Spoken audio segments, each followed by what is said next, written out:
allegiance to the flag of the United States of America and to the republic for which it stands, one nation, under God, indivisible, with liberty and justice for all. Please remain standing. I want to bring your attention, if you didn't see it in the newspaper, there was Delroy Carr passed away. Delroy worked for the city for 23 years, from 76 to 99, and a ton of stuff done in the city that Delroy had his hands in. So I'd ask for a moment of silence for Delroy's family.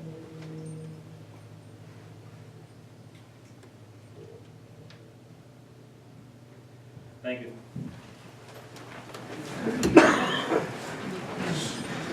Roll call. Singh. Here. Shipman. Here. Reichner. Here. Henry. Here. Heister. Approval of minutes, fire department, police department, treasurer, controller, engineer, code office, health department, public works, redevelopment, planning commission. Need a second? I'll second. Heister. Yes. Persing. Yes. Shipman. Yes. Reichner. Yes. Henry. Any audience comment on the agenda items right now? On the Yes, sir. Joe Bartello, on the reports that you just approved, nothing's highlighted. Which ones of those do you have? The ones I read. Oh, okay. I'm sorry. Want me to read them again? No, I'll get it off the recording. Thanks. Okay, actually, it's all of them but the police pension board. Okay. Any other questions? Nope, that's it. SRI update, Megan?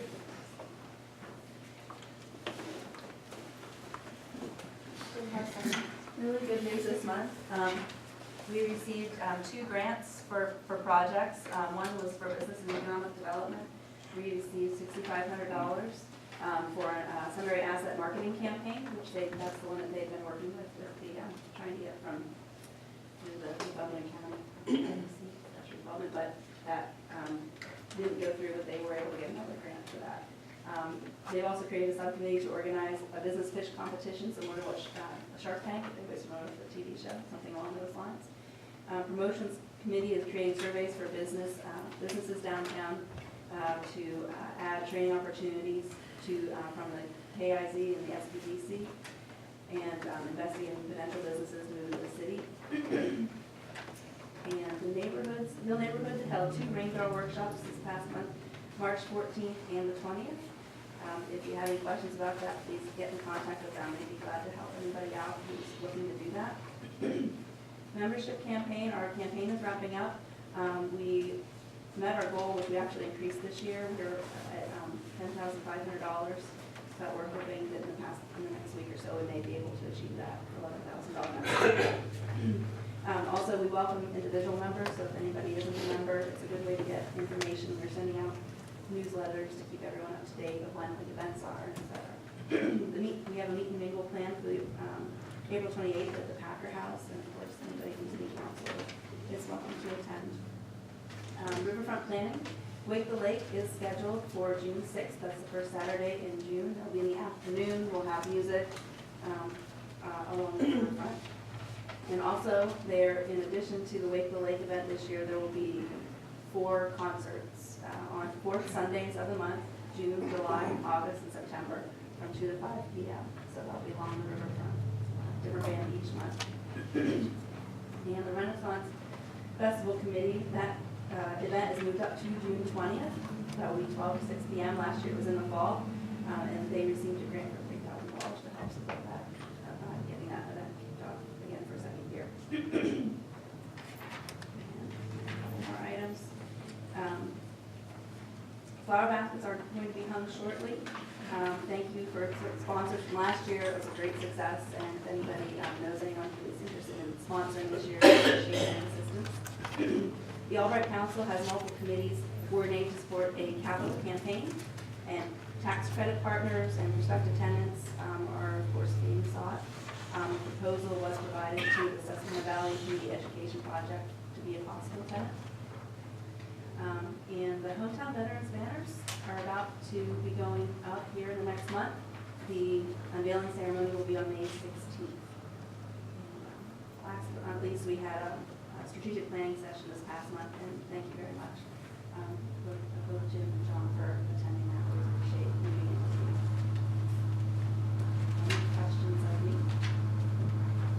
Questions? Thank you very much. Thank you very much. Redevelopment Authority update.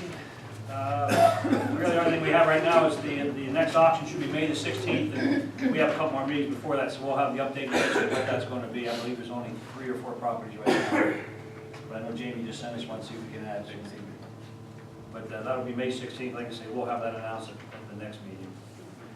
Dave, one thing Yep. we got, like, what, 2, 3 properties that either have been turned over or will be turned over for restitution properties also. The next round is starting, yeah. Yes. Yes, we are working on 3 properties at this point. Good, continuing success. Unfinished business. New business. New cell tower project. Hello, sir. You are Eric. I am. I'm Okay. Eric Brinzer with Ritu Associates. I'm going to put this up here if that's okay with you Yes, guys. whatever works for you. I apologize, everybody may probably not be able to see it.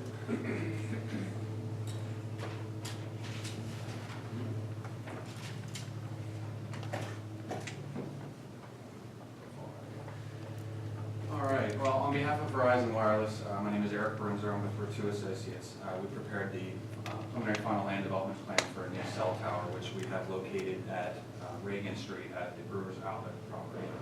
It's right at the intersection of Reagan Street and the railroad.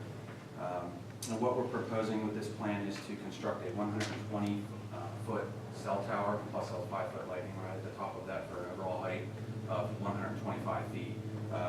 What I have up on the board right here is a copy of that land development plan.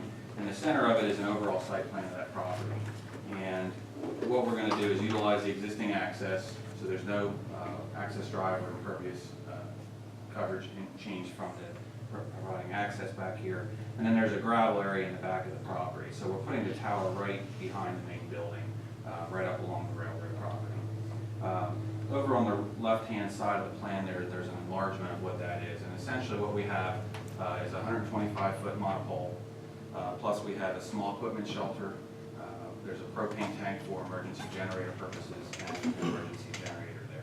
Now that generator only runs once or twice a month for about a half hour to an hour, just to ensure that it's working properly, and then only in the event of power outage, so they have a supply of power for the tower itself. We've been working with Mike and John, the engineer, to resolve all of our outstanding comments. We're down to a couple, which Mike will verify for us. I just gave him 2 more components of that tonight.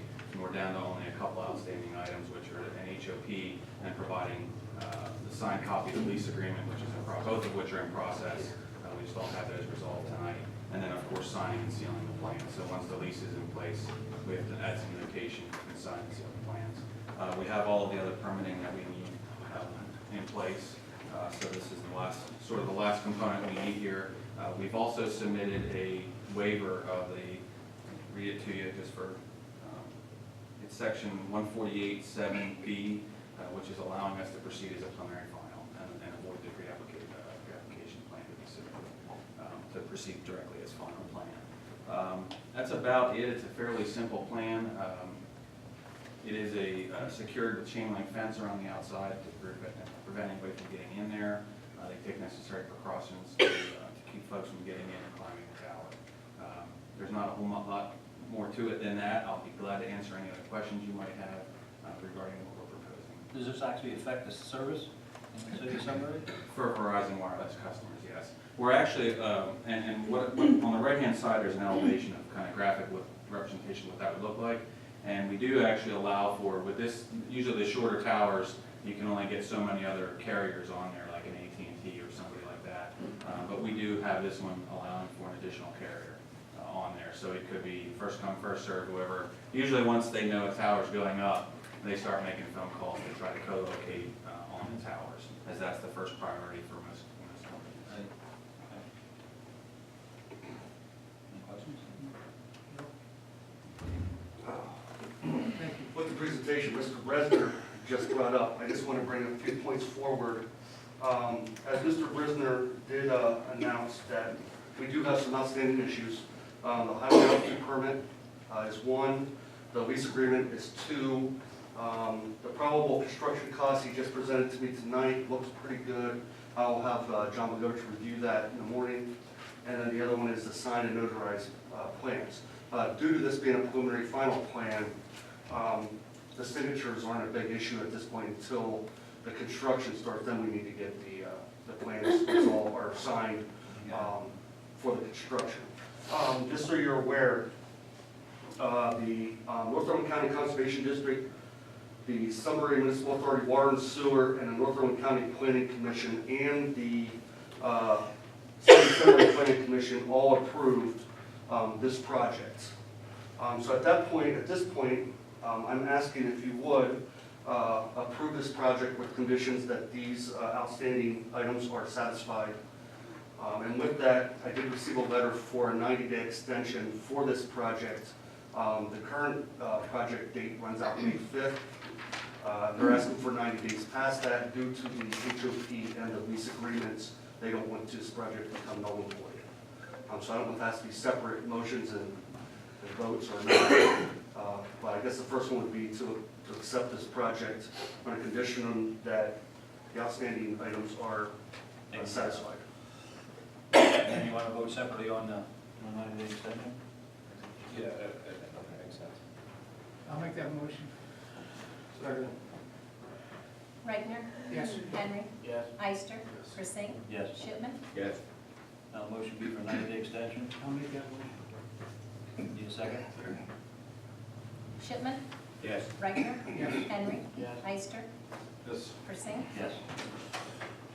Okay, thank you very much. Thanks for coming in, thanks for your time. May I ask a question? Yes, ma'am. Regina Russell, community activist. Are there any health risks to the residents that may live close to the tower? Does the tower send off some sort of waves that may affect them health-wise? The FCC regulates cell towers and what they're allowed to put off as far as radio waves and things of that nature. Generally, I don't have the information specifically on this tower, but generally our towers are typically 200 times less than what they allow as a safe level. So they're very safe. And they're required to be so many feet away from the homes, correct? No, No?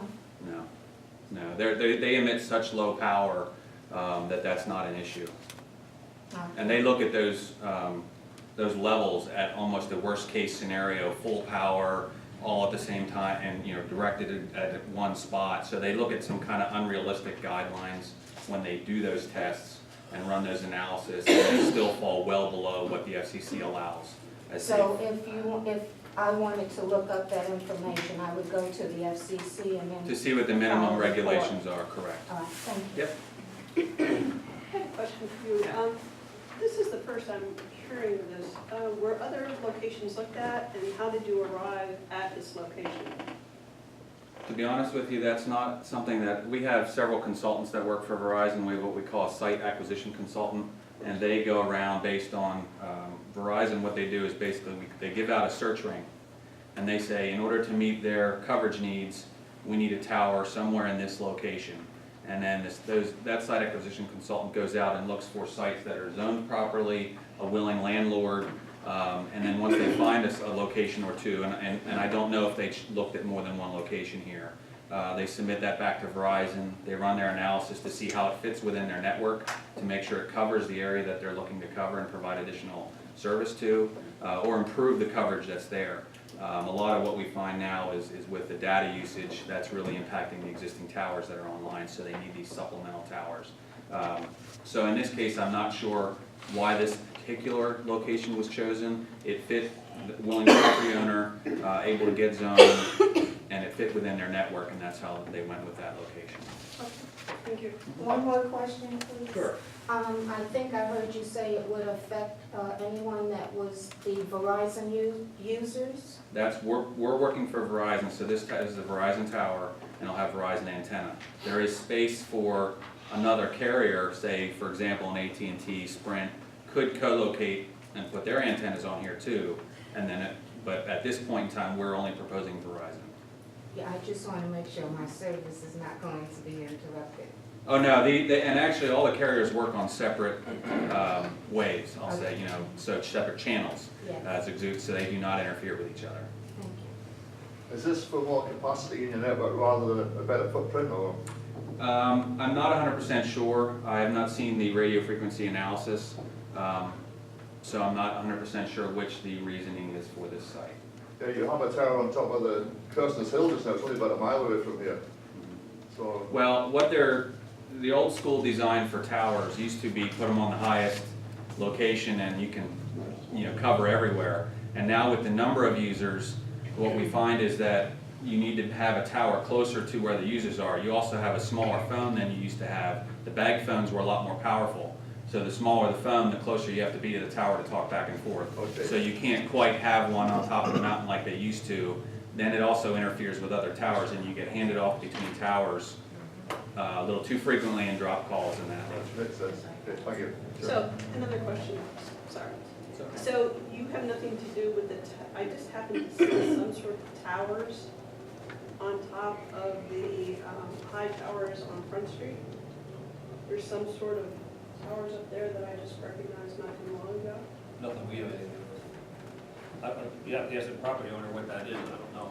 You talking about the riverfront? Yes. I don't know what that is right now. I'm not sure if those, I don't believe they're Verizon, but I'm not 100% sure. No, you Okay, put that on top of the they're building. God, They can. Oh, you can? they're large.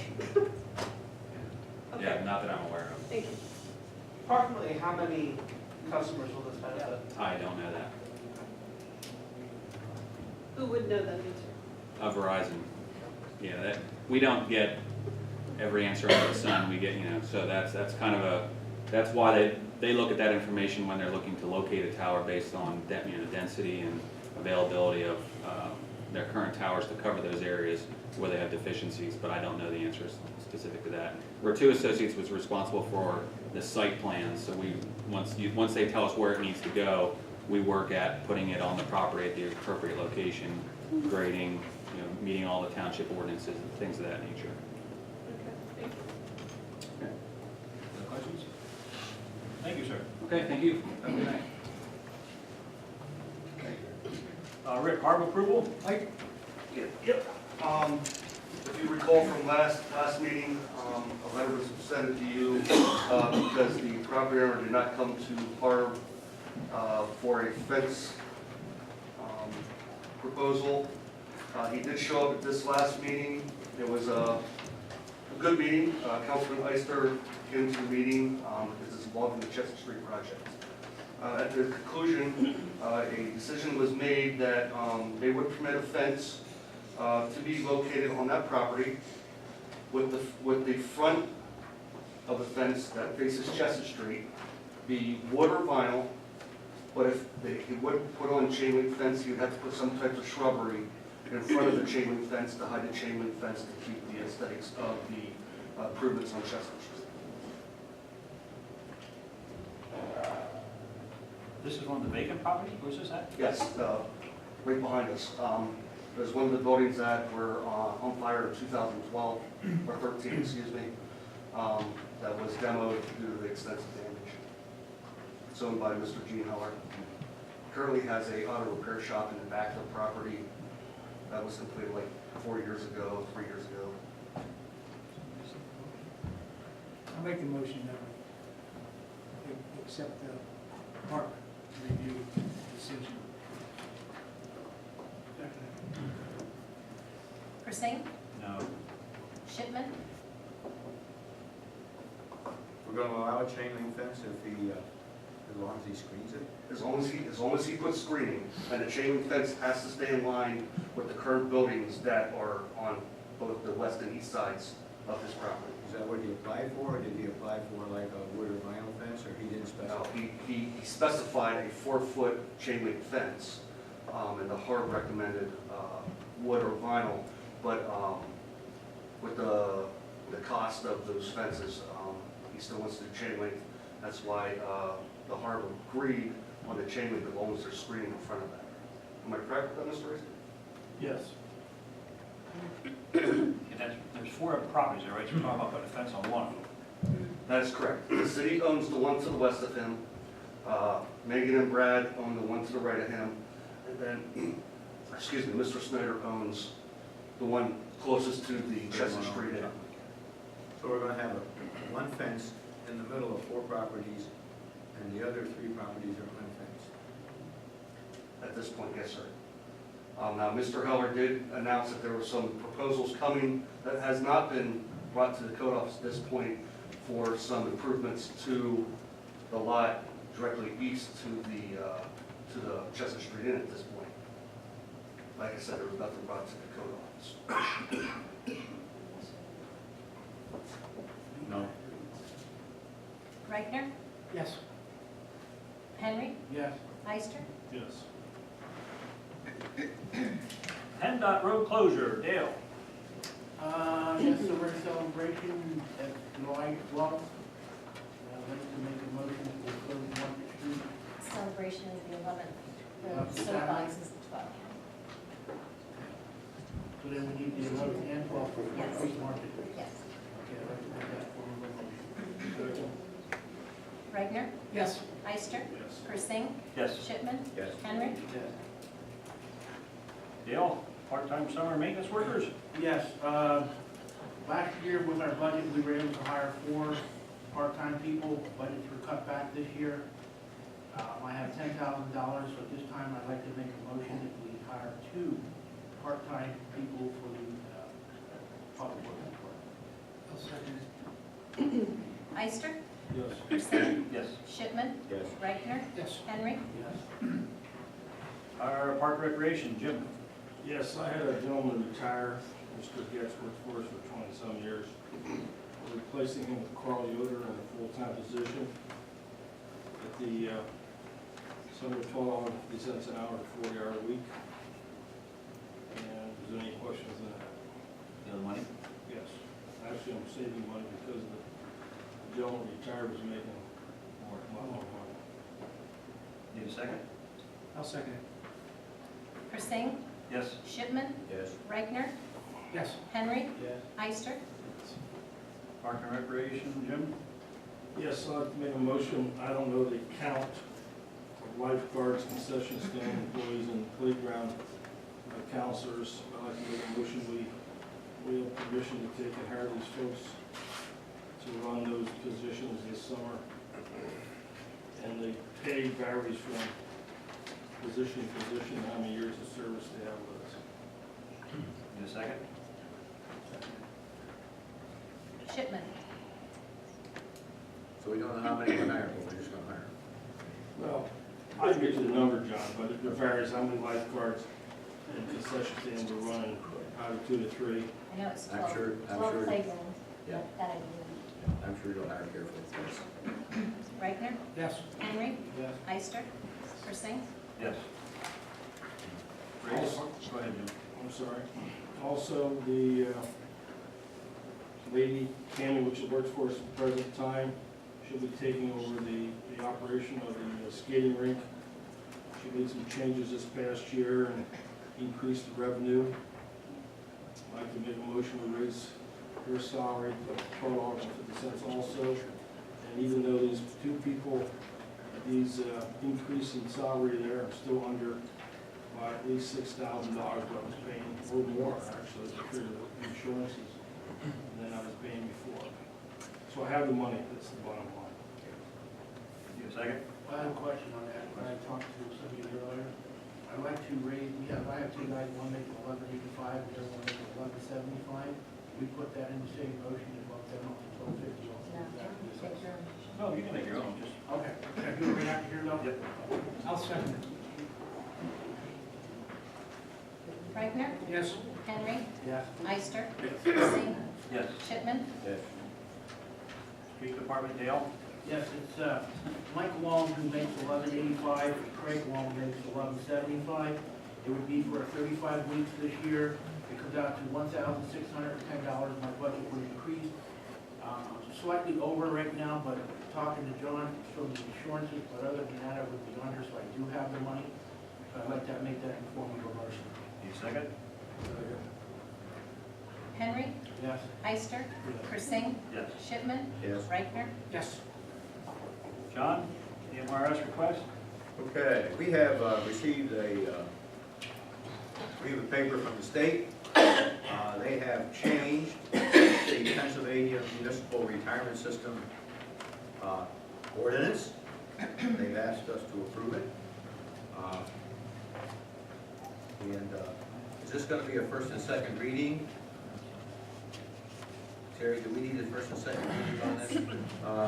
I would make a motion that we approve it on a first reading, subject to review by our solicitor. Ister, Yes. Persing, Yes. Shipman, Yes. Reichner, Yep. Henry. Approval to pay invoices, vouchers, John. We have $75,917.82 of general fund expenses and $4,657.96 in liquid fuel invoices. I make a motion that we pay those. Second. Persing, Yes. Shipman, Yes. Reichner, Henry, Yes. Ister, Tax exoneration, John. We have 1, 2, 3, 4, 5, 6, 7, 8 that have applied. 5 of them are deceased. Several are on SSI. Make a motion that we exonerate these individuals. These are people that owe like the $5.50 personal tax and so forth. So this is not like major tax. I make a motion that we exonerate these people from paying their taxes. Shipman, Yes. Reichner, Yes. Henry, Yes. Ister, Persing, Yes. Before we get into audience comment, is there Mr. Jamie Brown here? I'll tell you what, since we have the paperwork that you passed out, we'll let you address whatever. Mayor and City Council, as you read the paper I submitted for you, my dad owned a store in Sunbury, and because of whatever he did, whatever city codes or whatever it may be, he got this lien that's in front of you for over $3,000, and I'm just trying to settle his debts. He passed away in 2008. I was notified by the attorney that the mayor has there in front of him that in 2011 of that. I'm trying to motion, city council to accept a payment of $500 if that's all possible. I'm not made of money, and there's an additional $9,000 of other liens that my dad had accrued for this business. Was this rental rehab or home? No, he owned, But what was the grant from it he got the money? Do you know that? there was no grant. My dad had Jerry's Toys. You had the corner store right across from Edison, and then Jerry's store was there, and the armed recruiting office was down. He owned from the recruiting station up to the corner, and then his store, that was Jerry's right there. And I don't know, I'm assuming it's city codes violations, I'm not sure. I contacted Michael's the solicitor's office about a month and a half ago, and I have nothing from his office, and now here I'm trying to handle this situation, that my dad didn't handle initially, or whatever the case would be. Is the building still there? Oh, yeah, the building's still there.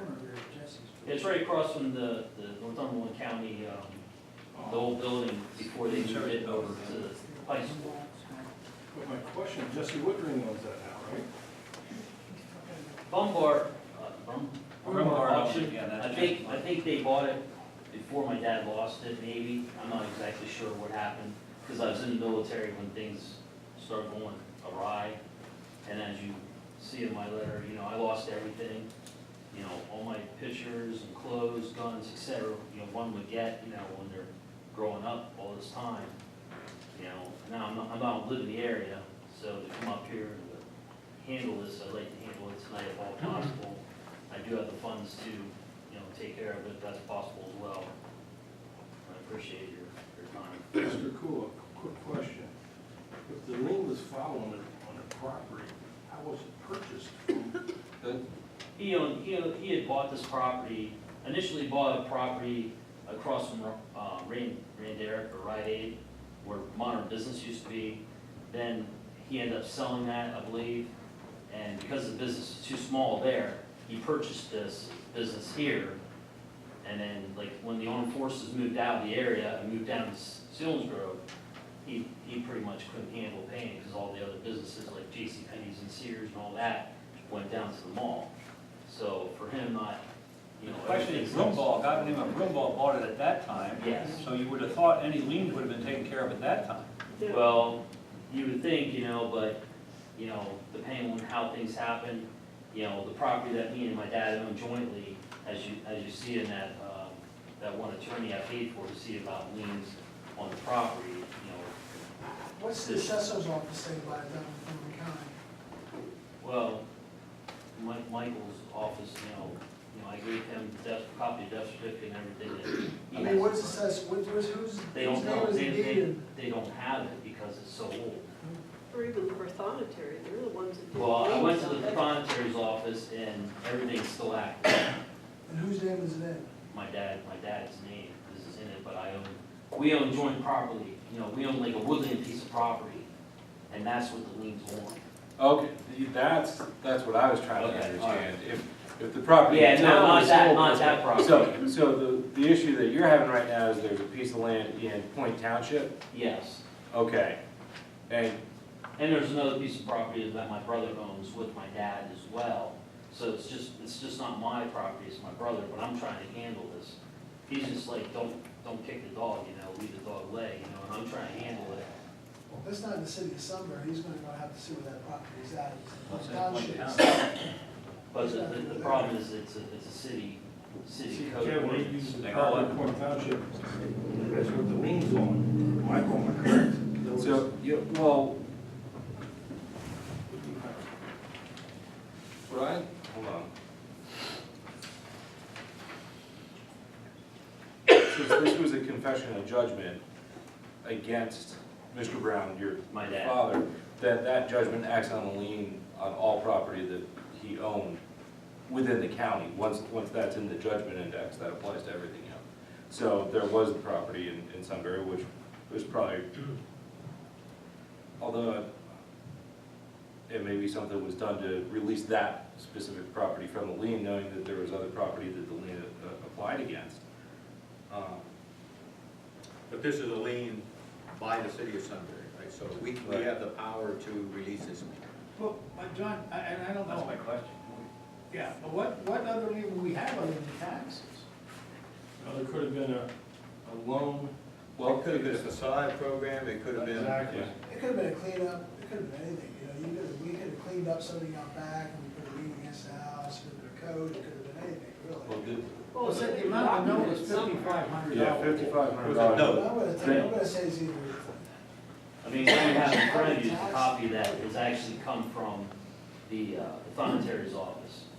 You know, and that's all I have. I don't have anything else, you know, the attorney, the solicitor, you know, I mean, since how he was the original, I'm not sure if his dad or whoever had it at the time, you know, supposedly has that information. This one is 2008, the county was moved in that. Well, this happened this is 92, this Well, document this is is like, 92. if this is a confession of judgment, it's gotta be like a personal, you know.